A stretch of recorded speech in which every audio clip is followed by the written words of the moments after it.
Hola, ¿cómo están? Buenas noches, espero que estén súper bien. Buenos días, buenas tardes a la hora que estén escuchando este video.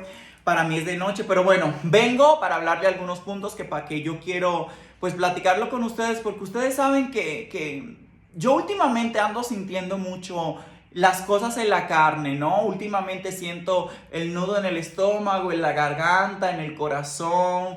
De repente siento alegrías, luego tristezas muy profundas y todo tiene que ver y todo se ubica en contextos, en situaciones muy particulares.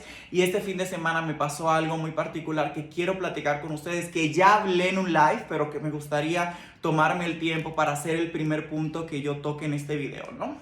Quiero empezar diciendo que ustedes saben bien que ser mujer, que ser hombre, que ser no binario no tiene que ver. Lo que define a una persona, a la identidad de género de una persona, no es lo que se pone, ¿no? Y no necesariamente hay que hablar de nosotras, las mujeres trans, las personas no binarias y hombres trans, ¿no? Que la gran diversidad de expresión de género es impresionante. O sea, hay compañeras trans que no necesariamente se tienen que poner la uña, que el cabello, que el maquillaje, que el vestidito, etcétera, para ser mujeres. Lo son y punto, ¿no? Personas no binarias, que son no binarias y tienen expresión de género femenino, ¿no? O tienen expresión de género masculino y son personas no binarias. O sea, no están obligadas a cumplir la expectativa social de androginia, ¿no?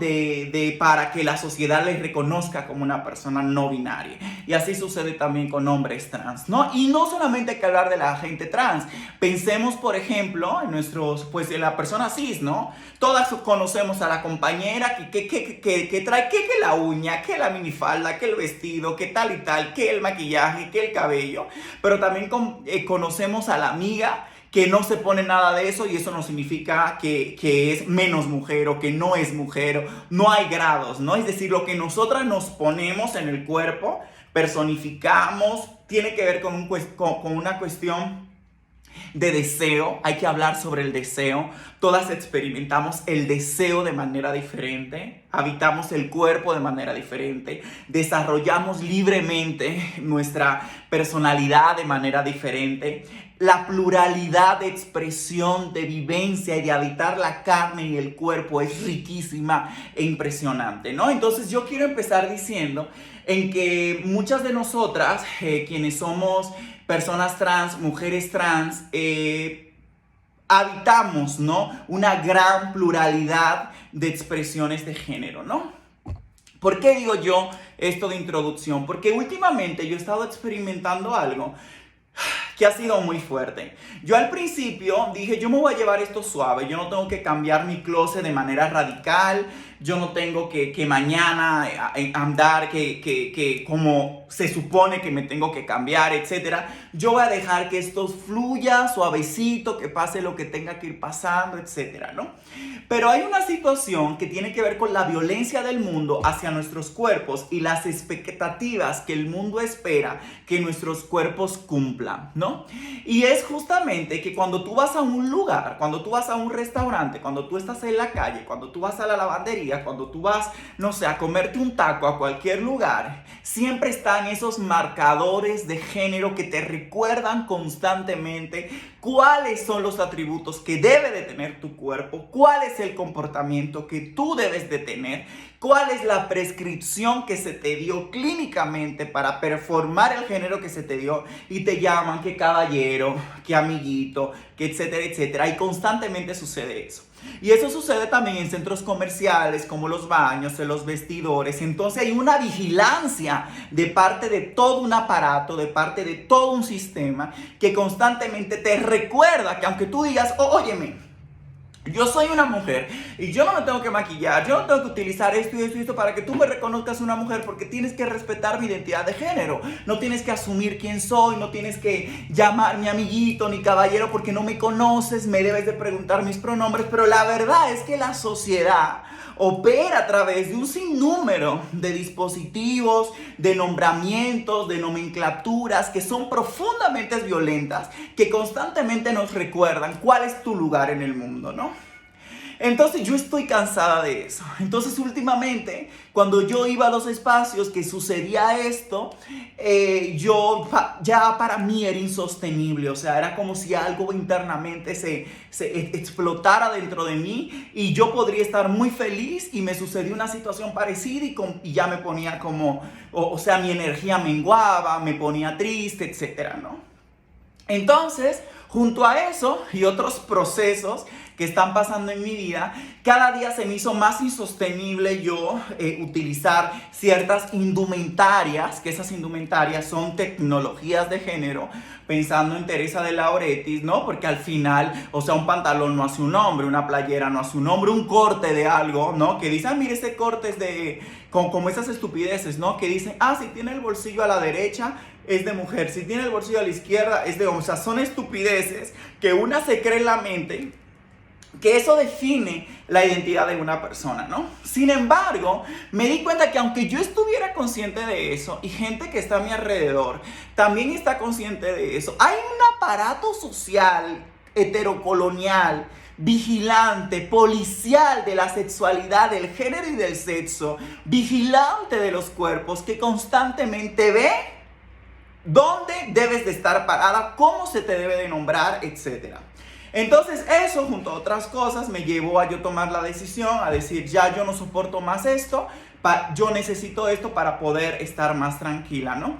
Entonces he ido cambiando un poco radicalmente mi vestimenta, cómo me cambio, etcétera. Incluso, por ejemplo, hasta con el tema de la barba, ¿no? O sea, a mí no me conviene rasurarme todos los días, pero lo estoy haciendo porque están pasando cosas que luego en otro video les voy a platicar sobre eso, ¿no? Pero ¿por qué yo hice todo eso? Porque me di cuenta que cuando yo salgo a la calle, primero porque me veo hermosa, me veo súper bonita, ¿no? Segundo, porque yo quiero y me siento bien. O sea, a mí nadie me está imponiendo el vestido, a mí nadie me está imponiendo el labial, a mí nadie me está imponiendo las uñas. O sea, hay que entender que los estereotipos de género impuestos son como cuando te obligan a ponerte algo que tú no quieres, ¿no? Como cuando yo iba a la escuela y me obligaban a ponerme un pantalón cuando yo me quería poner una falda.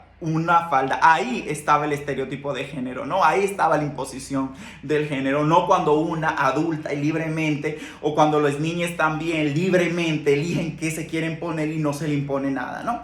Pero lo que quiero yo decir con todo esto es que yo me di cuenta que cuando yo salgo a la calle, cuando yo vivo el mundo y me pongo como yo quiero estar, me cambio como yo quiero estar, y no porque esto es lo que me hace mujer, sino porque hay un proceso interno que está pasando conmigo, que me pone en jaque todos los días, que yo me defino como un conflicto interno y yo luego encuentro, ¿no? En el trenzado ancestral, ¿no? De mis ancestras negras, encuentro una prótesis, una tecnología, un dispositivo de potencia política, de resistencia.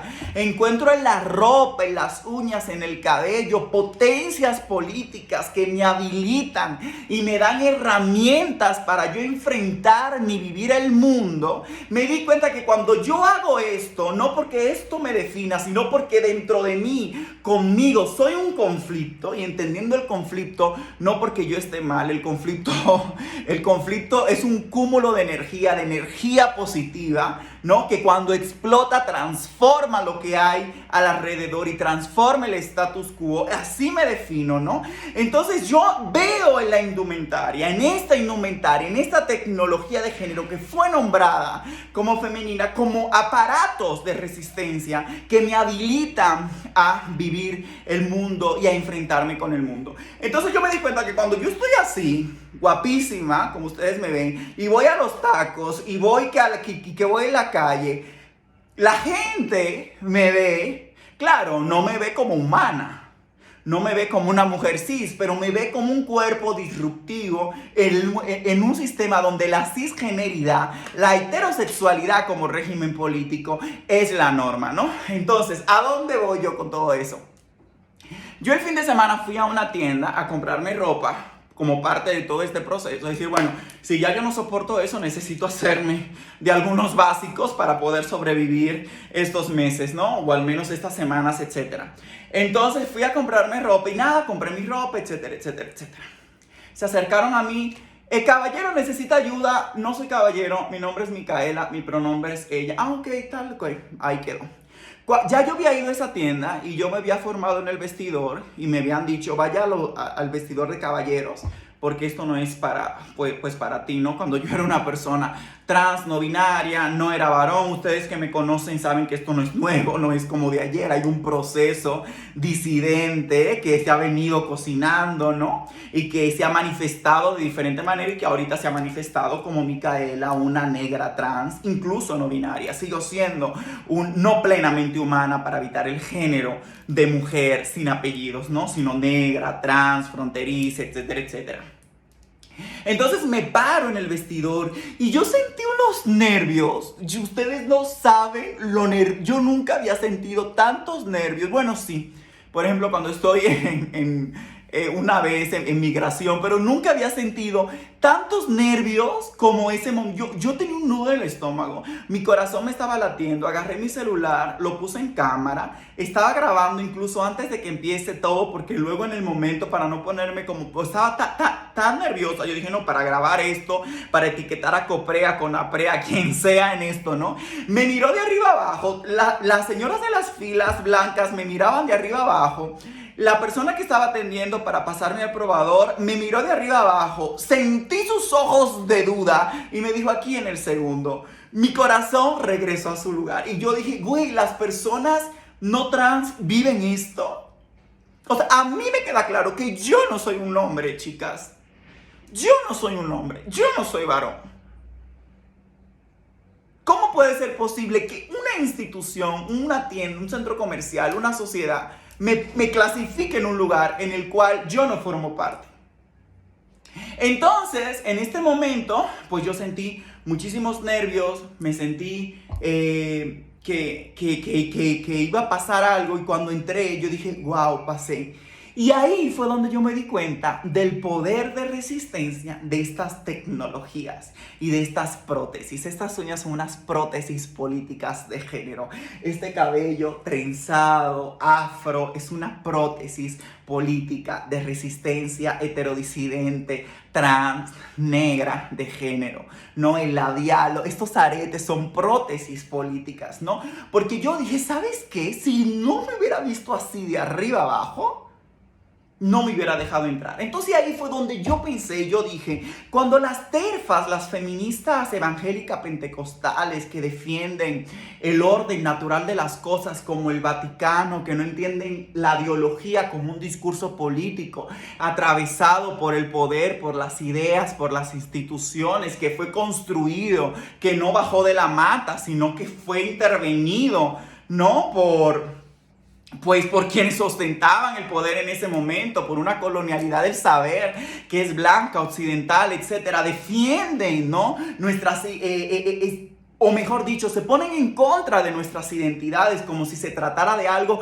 ahistórico, como si el género no fuera una categoría política, como si ser mujer no sería una categoría política, porque sabemos que lo que te hace mujer no es lo que tú tienes entre las piernas, no es como que tú vas por la sociedad y tienes que levantarte, bajarte el pantalón para que la gente vea si es mujer. No, si no es una vital en el mundo, si no son las tecnologías y las prótesis que llevas, es un movimiento, es como ocupas el espacio, es como hablas, es como te expresas, así se construye, ¿no? Nuestras identidades exogenéricas, ¿no? Etcétera. Eso lo podemos atravesar también con otras categorías.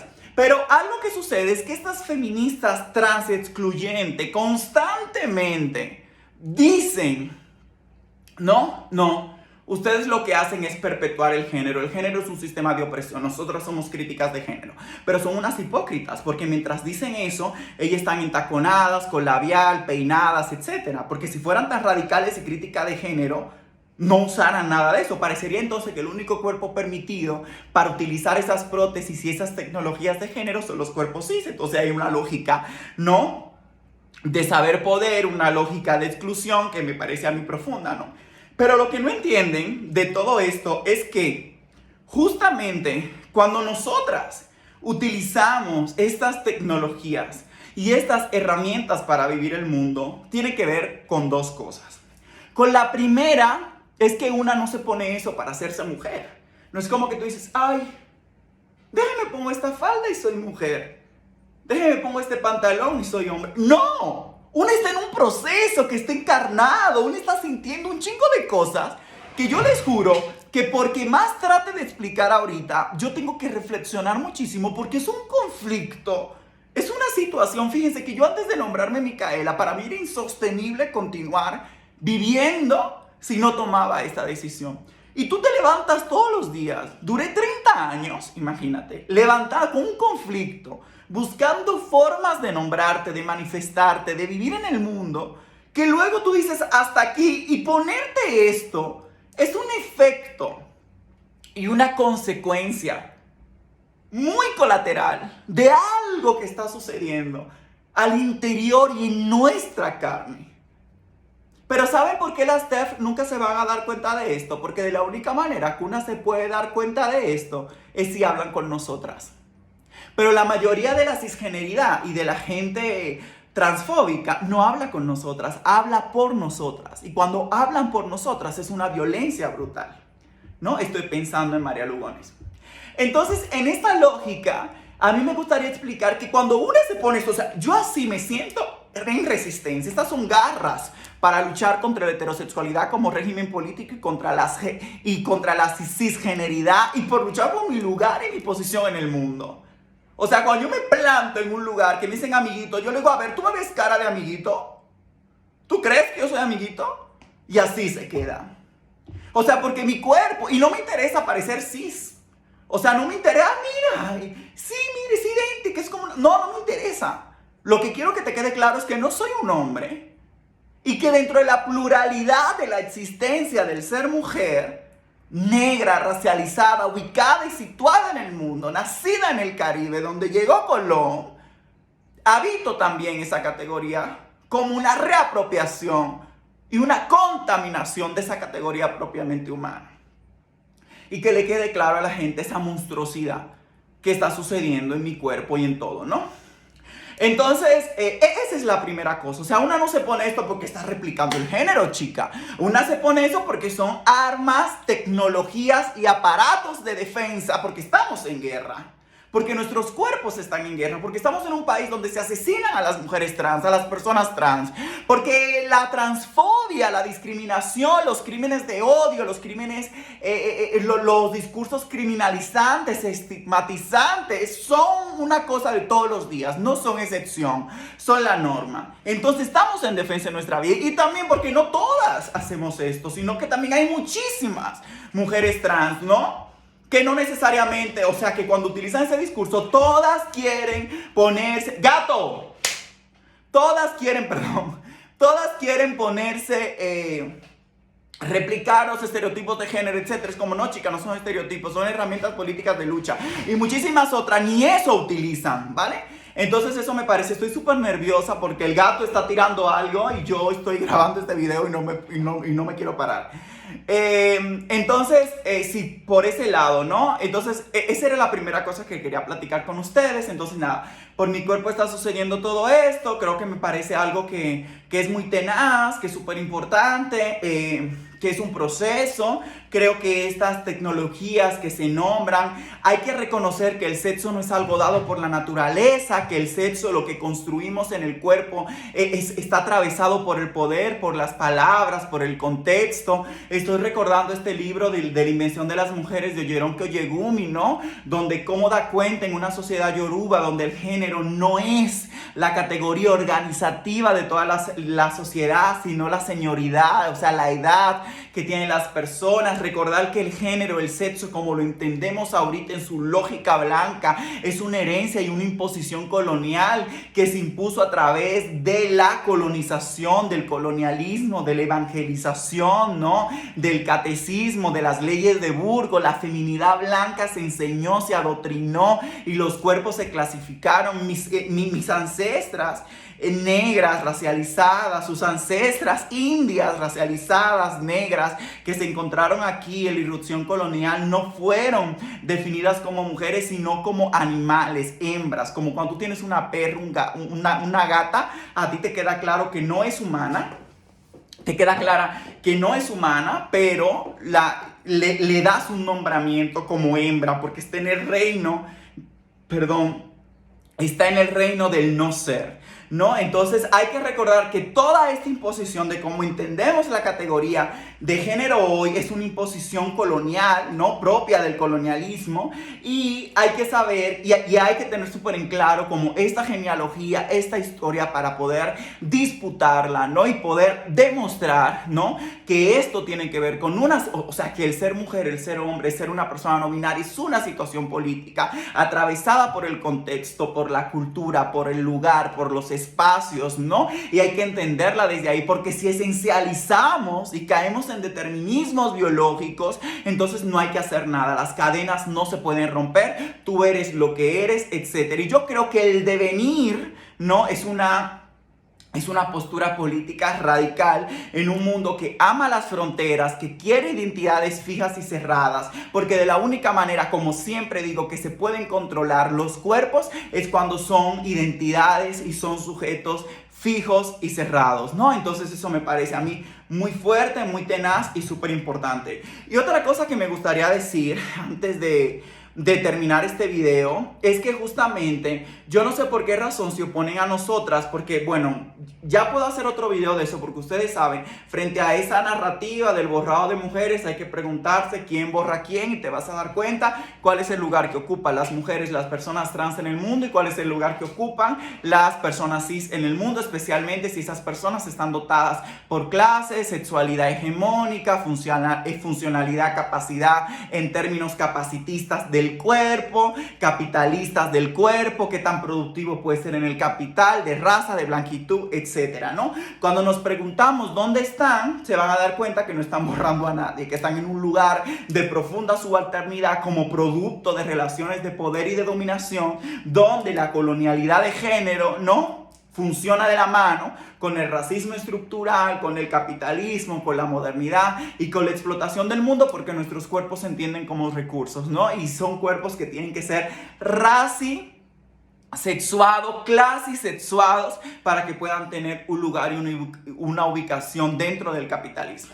Entonces todo esto lo digo porque cuando nosotras somos capaces de movernos, de transitar, de romper las cadenas, de contestar, o sea, el género funciona en lógica prescriptiva. A ti se te enseña a ser mujer, a ti se te enseña a ser hombre. Tú naces y te dice, ¿quieres esta mochila de niña rosa? Te toca jugar aquí, te toca sentarte aquí. Fila de niños, fila de niñas. Te tienes que poner esto, etcétera, etcétera. Mamamos, aprendemos la heterosexualidad, aprendemos el régimen heterosexual, el régimen de la cisgeneridad, lo aprendemos, ¿no? Y cuando somos capaces de romper esas lógicas de dominación, esas lógicas de opresión, yo creo que son ventanas, ¿no?, de rayos de sol, ¿no?, que nos calan al corazón, donde podemos entender que es posible fisurar, ¿no?, los sistemas que clasifican autoritariamente nuestro cuerpo. Y quiero decir una cosa que a mí me parece súper importante. ¿Cómo puede ser posible que hayamos personas, que hay personas como yo y muchísimas otras personas trans en el mundo, que literalmente éramos profundamente infelices y no estábamos contentas sobre lo que estábamos haciendo y quién éramos, y que sentíamos que el género que nos asignaron, que nos inscribieron autoritariamente sin preguntarnos, ¿no?, al nacer, que nos produjeron, que nos constituyeron, nos asfixiaba, nos encerraba, nos asesinaba, y tomamos la decisión contra todo pronóstico de salir y hacer algo completamente diferente. ¿Cómo puede ser que eso sea malo?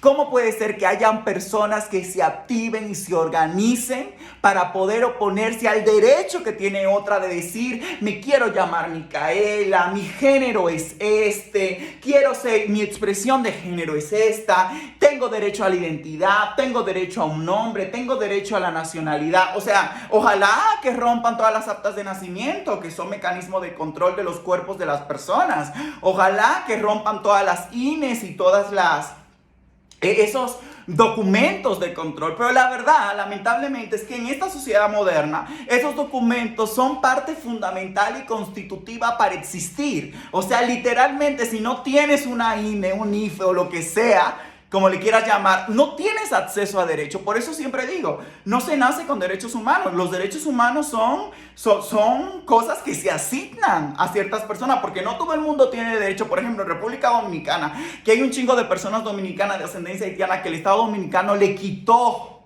la nacionalidad, siendo personas dominicanas que nacieron en el territorio dominicano en un momento donde la nacionalidad se otorgaba por la figura del jus solis, ¿no? Entonces ahí hay que preguntarnos cuáles son los cuerpos que tienen esos derechos garantizados. En ese contexto, perdón, estoy súper emocionada. En este contexto, bueno, yo siempre me emociono, ustedes saben.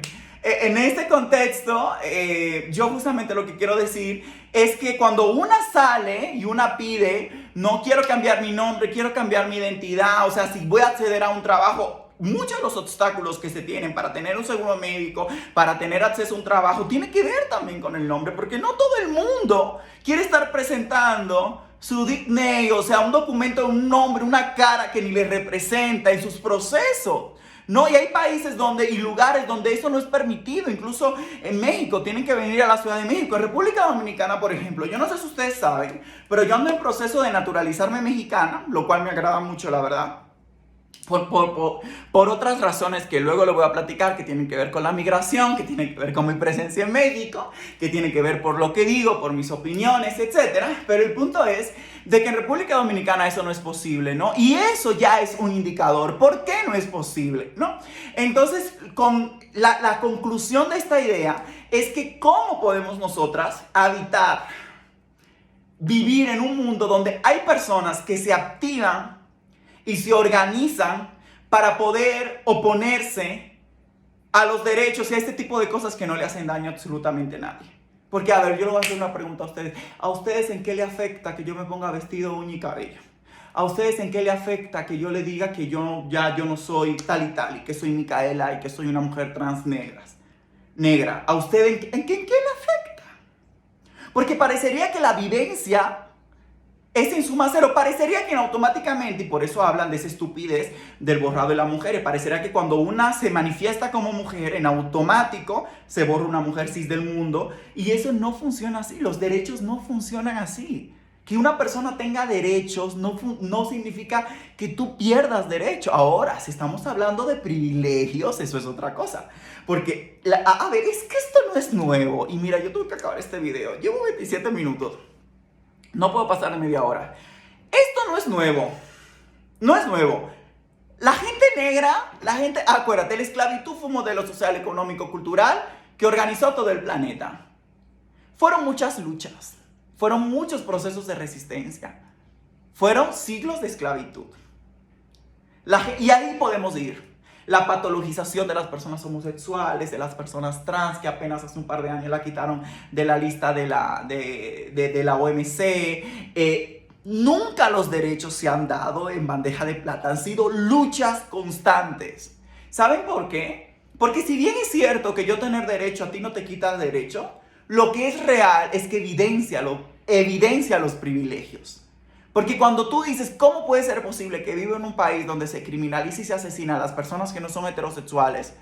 Eso significa que hay sujetos heterosexuales que tienen el privilegio y se benefician voluntaria o involuntariamente de un régimen heterosexual. Y significa entonces que tú o cualquier persona como heterosexual diga, sí, no mames.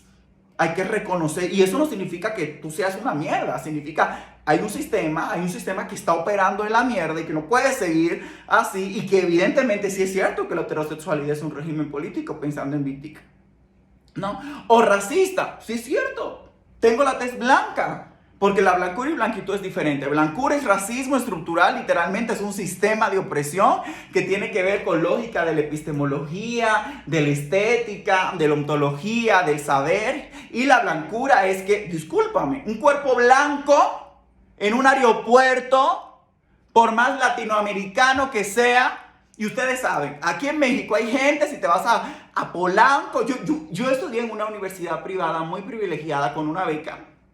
Luego le platico eso. Aquí hay cuerpos blancos que si no hablan, bueno, no sé, ni hablando, porque esa gente también habla inglés perfecto. A mí me tocó, ¿no? Yo así con penas y machucando el mío y ellos así, sí, porque se fueron a estudiar de bebés ya saben, Inglaterra y todo el pedo, no, o sea, el ojo vigilante de la policía migratoria no le persigue, no le criminaliza.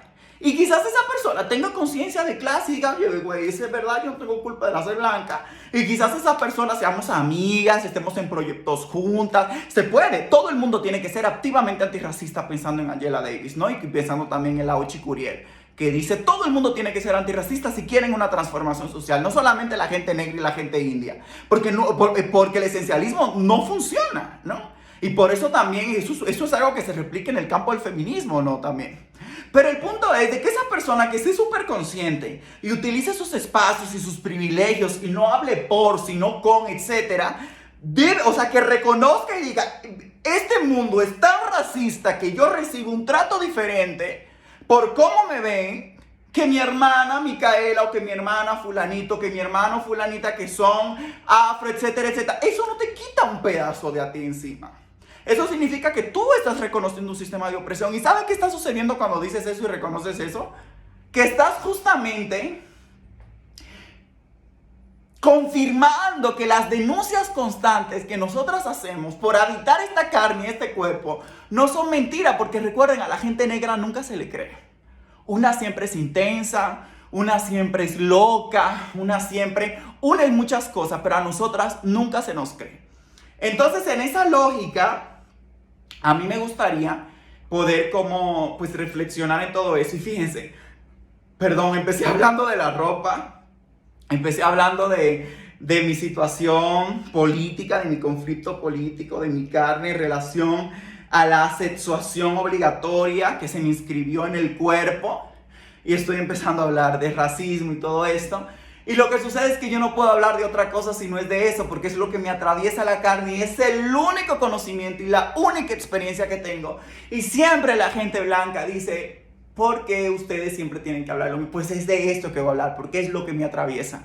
Qué bueno que tú puedes hablar, no sé, del mundial, o que puedes hablar de lo que te dé la gana. Yo voy a hablar de esto porque es el dolor que cargo, es la frontera que cargo, lo cual no significa que soy una víctima, ni tampoco significa que es un dolor inhabitable, un dolor como si fuera algo negativo. El dolor también es resistencia.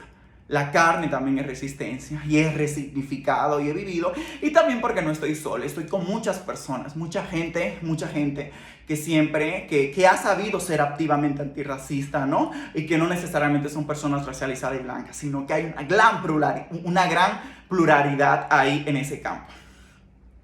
La otra cosa que quiero decir, ya yo me lo estoy mamando, pero bueno, mire, yo hice unas notas y de eso no he hablado nada, solo he hablado de mi ronco pecho. Pero la otra cosa que quiero decir es que, y que tiene que ver con eso también, sobre este lugar de privilegio que ocupa siempre la blanquitud en una situación de constante negación. Y esta cosa que quiero hablar es que hace poco una persona me publicó en un post que yo hice, el feminismo blanco es feminismo blanco y es el único que hay, es el feminismo mamá y punto, ¿no? Y tú lo que estás diciendo es feminismo negro y el feminismo negro, por decir lo que estás diciendo, es violento. Y eso a mí me parece tan fuerte porque ¿saben qué? Una nunca camina, o sea, una no empieza a caminar sola, una empieza a caminar porque otras han abierto camino. Las feministas negras de la colectiva Río con Bají, 1492, de la petición del oro, la recuperación de la tierra del cuerpo como territorio, ¿no? Ahí están las feministas decoloniales, que Ochi, que Yudekis,